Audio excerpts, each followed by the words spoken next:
Hello hello Shri Sadaram Verma निवासी रमनपुर 21 रुपए का पुरस्कार प्रदान करते हैं वहां संग्राम लीला समिति की तरफ से हार्दिक धन्यवाद।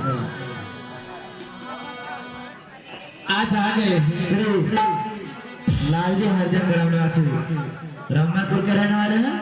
21 रुपए से माता रानी जी की आरती किए हुए हैं।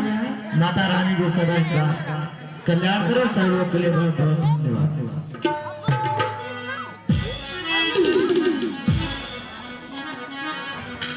और कोई परदेसी आया,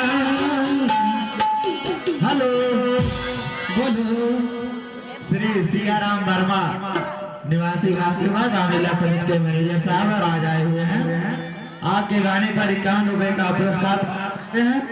बाल संग्राम लीला हेलो हेलो बाल संग्राम लीला की तरफ से धन्यवाद धन्यवाद।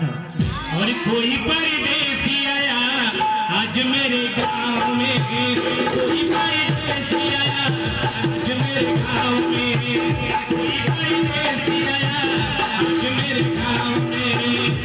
हेलो श्री अजय कुमार वर्मा ग्राम निवासी खिवार से चलकर आए हुए हैं। साथी 101 रुपए से माता रानी जी की आरती किए हुए हैं। माता रानी जी सदा इनका कल्याण करें। सहयोग के लिए बहुत बहुत धन्यवाद।